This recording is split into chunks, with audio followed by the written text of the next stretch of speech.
Hello everyone, this video is going over the very first lesson of AP Chemistry, Unit 1, Lesson 1, and it's on moles and molar mass. So today's learning objective is to calculate quantities of substance or its relative number of particles using dimensional analysis and the mole concept. So what this slide essentially says is that we can't really count atoms or molecules directly just because of how small they are. So we're going to use mass as a way to measure them. And Avogadro's number is what is going to link moles to particles, and atomic mass units is going to let us express the atomic mass so that the value in AMU is also going to equal the molar mass in grams. And that is what gives us the relationship N equals lowercase m over capital M. And I know we are new to this course, so I just wanted to make sure everyone knew what those letters mean. A lowercase n is going to stand for moles, the lowercase m is going to stand for mass, and the uppercase M is going to stand for molar mass, which we calculate using the periodic table. In chemistry, amounts of substances are going to be measured in moles, which we shorten to MOL when using it in math. The mole is a standard number of particles, and particles is our umbrella term. You can also use the term atoms, ions, formula units, or molecules, depending on what you're working with. So for example, if you had something like neon or any other element by itself, you would use atoms.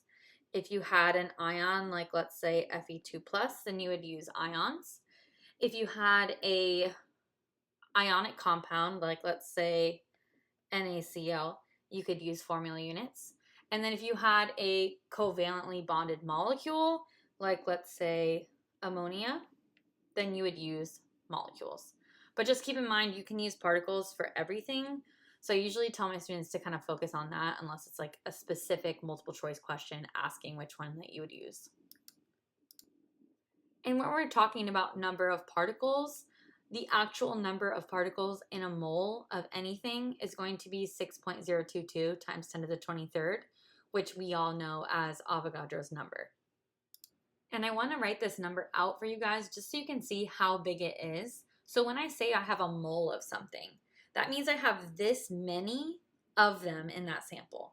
So like if I had 1 mole of carbon, for example, I have this many atoms of carbon in that sample, which is a ton, which should kind of help you understand how small these atoms are.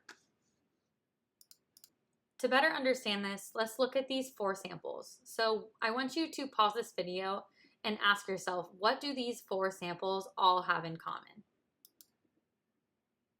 So notice on the bottom that each one of these samples contains 1 mole of that sample. And when we're talking about 1 mole of something, it's not technically the mass of it, it's how many of them you have. So because in 1 mole of C12H22O1, that mass is much larger than 1 mole of carbon because the molar mass of C12H22O11 is much bigger than the molar mass of just carbon. I also want you to notice that for each one of these, as it is 1 mole, it's going to be equal to the molar mass. For example, look at 1 mole of carbon. The mass on the scale says 12 grams. If you look on your periodic table, you'll see that the molar mass of carbon is 12.01 grams. Same with copper sulfate, with sodium chloride, and then with that large organic molecule. So the answer to this question, what do these 4 samples have in common? It's that they all have 6.022 times 10 to the 23rd particles, which is Avogadro's number, because they are all equal to 1 mole. So as discussed in the previous slide, these atoms are extremely small. So if we were to use the actual mass of an atom expressed in, let's say, grams or kilograms, it's going to be so small. So instead, we use something called an atomic mass unit. And the atomic mass unit, or AMU, was derived from the carbon atom. So essentially, 1 AMU is a 12th of the mass of a carbon atom. And if you look at it on the particle level, in 1 carbon atom, we have 6 protons and 6 neutrons, which equals out to 12. So 1 AMU is essentially equal to 1 proton or 1 neutron. And just as a side note, remember electrons are extremely small in mass, so they're not calculated when calculating the mass of an atom, which is why there are no electrons in this diagram. All right, so before we move on, I want to make sure that we all know how to calculate molar mass. This was a skill that should have been learned in pre-IB chemistry or the chemistry that you took before AP Chem. So the first question is, what is the molar mass of C6H12O6? So I went ahead and screenshotted these elements from our AP Chemistry periodic table given to us by College Board, and those are in the bottom right corner. So those are the actual numbers that you'll be using. And when we calculate molar mass, remember it's just the mass of each atom all combined. So we'll have 6 carbons, 12 hydrogens, and 6 oxygens. So if you have your calculator, go ahead and try to do it in your calculator without writing it down on a piece of paper, just to kind of get used to it, because most of the application in AP Chem will just be using your calculator. So when calculating the molar mass of glucose, we have 6 carbons, and the molar mass of carbon is 12.01. We have 12 hydrogens, and the molar mass of hydrogen is 1.008. And we have 6 oxygens, which have a molar mass of 16. So we're going to multiply those out and add them all up. So you should get 180.162 grams per mole, or you could use AMU instead of grams per mole. The next question is, what is the formula mass of glucose? So whenever it's asking for the formula mass, it's asking you for the mass of the formula unit of your compound. So in this specific molecule, it is not the simplest whole ratio. So the simplest whole ratio would be divided by 2. So if we divide each subscript by 2, we get CH2O as our formula unit. So now to get the formula mass, we would just get the molar mass of this specific formula. So that means we have 1 carbon at 12.01. We have 2 hydrogens at 2.016. And we have 1 oxygen at 16. That gives us 30.026 grams per mole, or AMU, whichever one you prefer.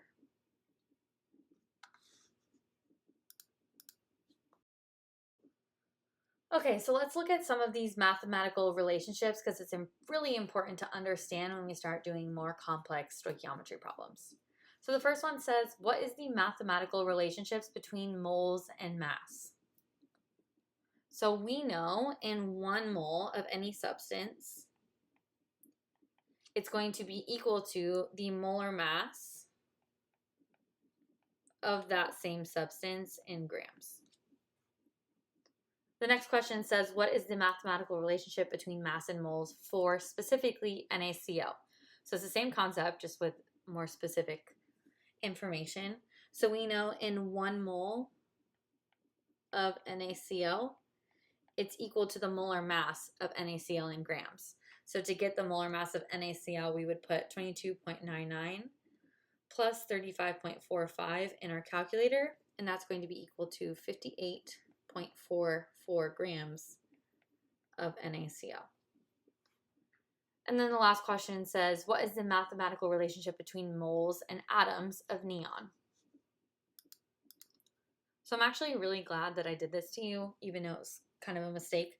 But I gave you from the periodic table the mass of neon, and some of you are going to look at that and be like, oh, I need to do something with the mass. But in the question it says, what is the mathematical relationship between moles and atoms?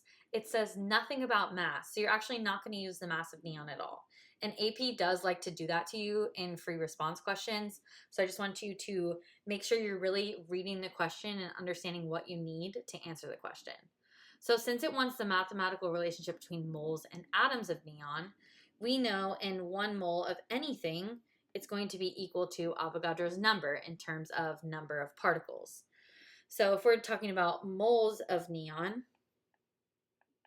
to atoms of neon, we know in 1 mole of neon, we have 6.022 times 10 to the 23rd atoms, or particles of neon. So those are the mathematical relationships or equalities that we use. And just remember, you can use these as conversion factors in stoichiometry, which we will get into.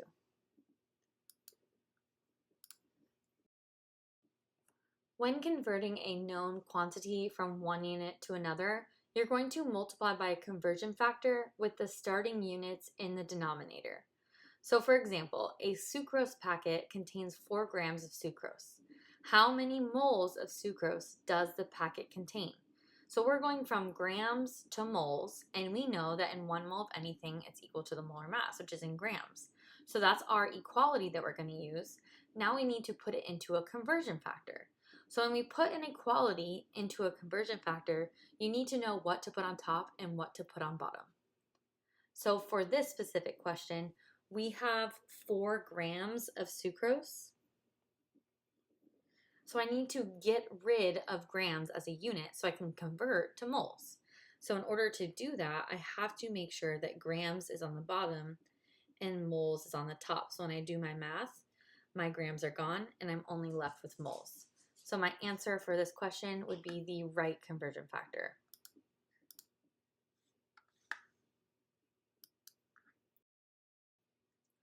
All right, so let's do an example of this.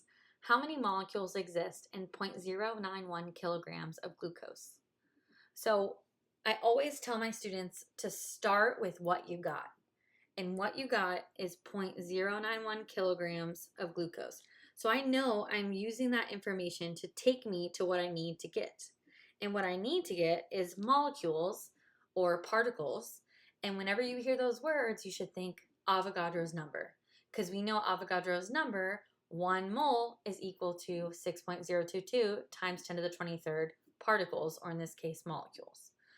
So if we have an equality that we know that we're going to use, which is Avogadro's number, that is 1 mole of glucose is equal to 6.022 times 10 to the 23rd molecules of glucose. This is what I'm going to use to end my problem because it has what I'm trying to get to. But I know in order to get to this, I also need to end up with moles. So in order to get to moles, I need to use 1 mole is equal to the molar mass, which is in grams. But what am I given? I'm given kilograms. I need to first convert kilograms to grams, then grams to moles, then moles to molecules. I hope I didn't lose you, but let me know if I did. So let's put it all together. We have our kilograms, and we know we need to get to grams in order to use this equality. So the first step is going to be converting kilograms to grams. So in 1 kilogram, I have 1,000 grams. And I really recommend just memorizing that at this point. If not, you can always fall back on King Henry died by drinking chocolate milk. So we're in kilograms and we want to get to the base unit of grams. So you move the decimal point 3 times to the right. So it would end up being 91 grams, or multiply by 1,000, same thing. So now that we are in grams, you can see that our kilograms are going to cancel out.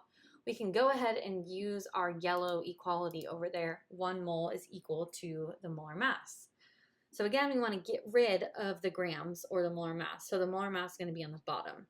So 180.162 grams, and that is equal to 1 mole. And now that I'm in moles, I can finally use that last equality that we talked about, which is 1 mole is equal to Avogadro's number. So again, I want moles to cancel out, so I'm going to put that at the bottom. So I know 1 mole is equal to Avogadro's number, which is particles, but in this case, we are using the more specific term molecules.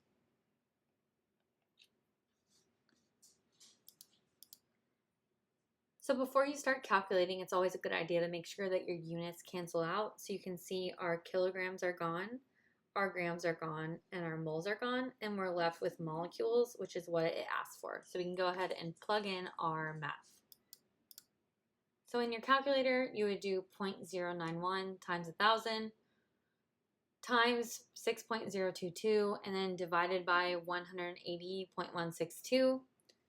When you do that, you get 3.0417, and then don't forget about your exponent, times 10 to the 23rd. It is a number between 1 and 10, so you don't really have to move the decimal point. And then you just need to make sure you have the correct number of sig figs. So in this question, we are given a number of 0.091, which is only 2 sig figs, which means we need to answer the question in 2 sig figs. So we're going to pop it off here. 4 does not round up. So our final answer would be 3.0 times 10 to the 23rd molecules of glucose.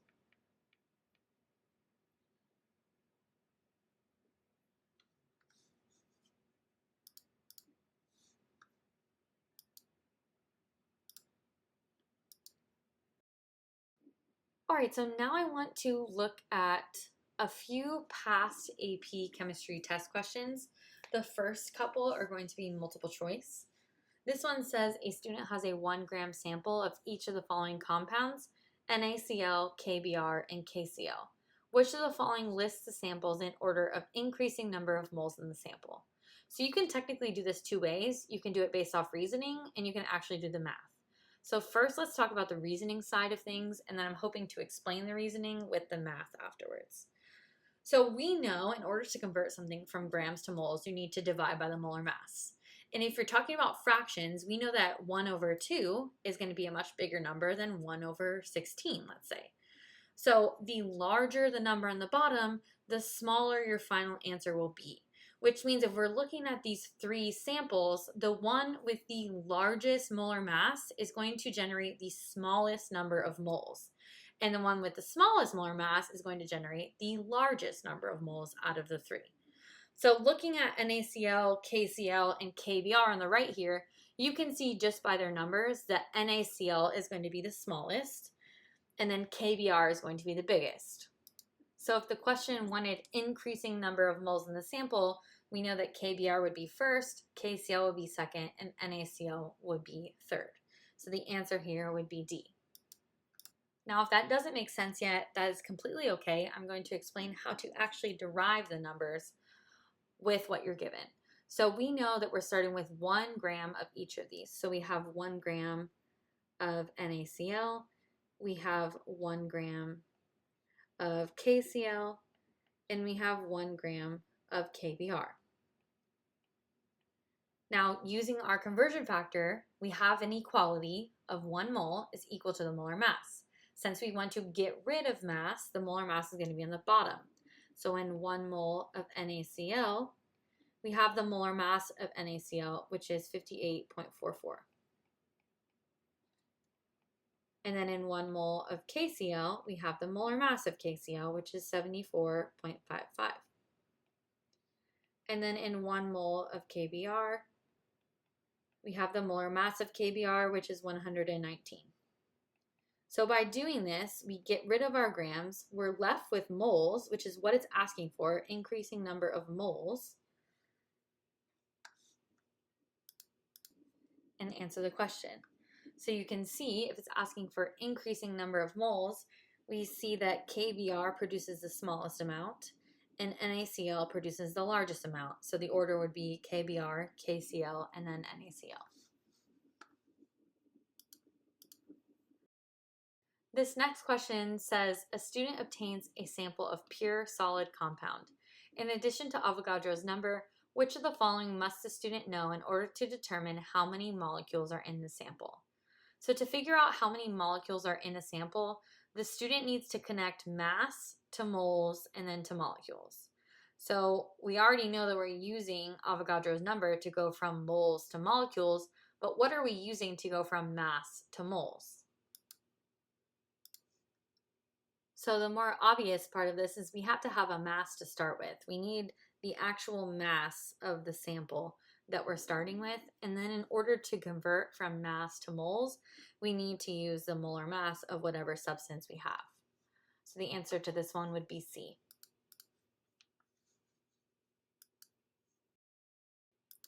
All right, for our last multiple choice question, it says, which of the following numerical expressions gives the number of particles in 2 grams of neon? So whenever you're doing questions like this, remember you always have to start with what you're given. So we have 2 grams of neon, and it's asking for number of particles. So in order to go from grams to particles, we first have to go from grams to moles. And in order to go from grams to moles, we use our equality, 1 mole is equal to the molar mass. Since we want to get rid of grams, we're going to put grams in the bottom. So in 1 mole of neon, we have the molar mass of neon, which is 20.18. And then finally, we want to get rid of moles, and we know in 1 mole of neon, we have 6.022 times 10 to the 23rd atoms of neon. So it's asking for a specific expression, so we need to make sure we have 2 divided by 20.18, and then multiplied by 6.022 times 10 to the 23rd. So the answer for this question would be C.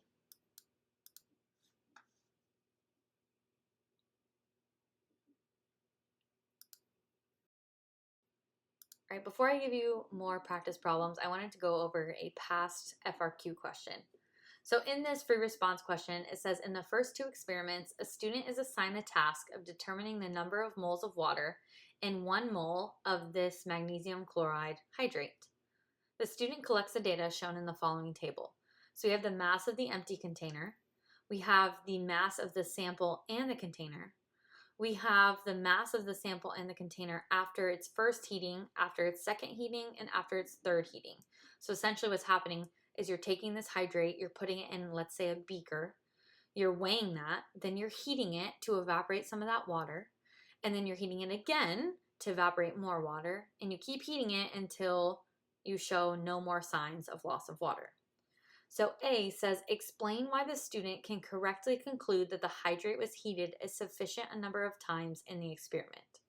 So notice how the mass of the sample plus the container keeps dropping after each heating, but eventually it levels off because we go from 23.976 to 23.977. So essentially what this is telling us is that these are kind of the same and not much water is being evaporated anymore. So you would say something along the lines of no additional mass was lost during that third heating, which is going to tell us that all of the water has been driven off. B says, use the data above to calculate the total number of moles of water lost when the sample was heated and determine the formula of the hydrated compound. So first we're trying to get the moles of water that were lost. So in order to do that, you really have to understand what you're given in this data. We have the mass of the empty container. We have the initial mass of essentially the hydrate. So this here is we're just going to call it a beaker. The beaker and the hydrate. So that's magnesium chloride with water. And then at the end here, after all the water is gone, this is our beaker and our anhydrate, which means there's no water in it. So essentially this is just the beaker and magnesium chloride. So in order to get the number of moles of water, what we can first do is get the mass of our hydrate and the mass of our anhydrate and subtract them to figure out how much water was lost. So first up, let's look at our hydrate, which is MgCl2 with the water. We have 25.825 is the mass with the beaker. We take the beaker away, 22.347, and that's going to give us a hydrate of 3.478. So that's just the hydrate, which is magnesium chloride and its water. And then to get the mass of our anhydrate, or just magnesium chloride, we take the mass of the sample and the container, which is 23.977, minus the mass of the beaker, which is going to give us 1.630 grams of anhydrate. So this is with water, this is without water. So to get our amount of water, we take our 3.478 and subtract the amount without water, 1.63, and that's going to give us 1.848 grams of water that was driven off in this experiment. So now that we have our grams of water, we can easily convert that to moles of water, which is what it's asking for in this question, by dividing by the molar mass. So in 1 mole of water, we have 18.02 grams of water. So when we do that, we get our final answer for BI, which is 0.1026 moles of water.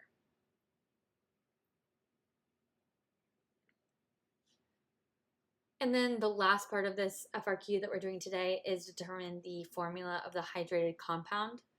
So in order to get an integer in a hydrate, which is the N here, all you're going to do is take your moles of water and divide it by your moles of anhydrate, in this case MgCl2. So we already have our moles of water. We just got that in part I. So that is 0.1026 moles of water. Now we need to get our moles of MgCl2. And again, we already have the information. We just have to do one more step to convert it. So we have our moles of anhydrate or MgCl2 here. So we just have to take our 1.63 grams of MgCl2 and convert it into moles by dividing by the molar mass. So in 1 mole of MgCl2, I have the molar mass of MgCl2, which is 95.21. And when you get that, you get our number of moles of anhydrate or MgCl2, which is going to be 0.0171 moles. So when we divide this, we end up getting 6. That is the integer that goes into our hydrate. So our final formula in answer to this question would be MgCl2 times 6H2O.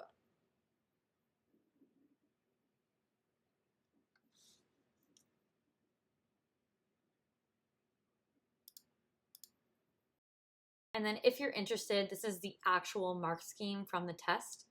If you want to practice that question on your own and then grade it, I think that's very good practice because this is how you're graded at the end of the year. Okay, and last but certainly not least, we have our practice slide. So what I would like you to do right now is pause this and do these 3 questions on your own. And then when you are ready, press play and I will have the answer key up for you. I hope this helped. If not, please come see me during office hours. Have a great day. Bye. So go ahead and check your work. A few things I want to point out. Number 1 is that in each one of these questions, the data point or number given to you was in 3 sig figs, which means your answer needs to be in 3 sig figs.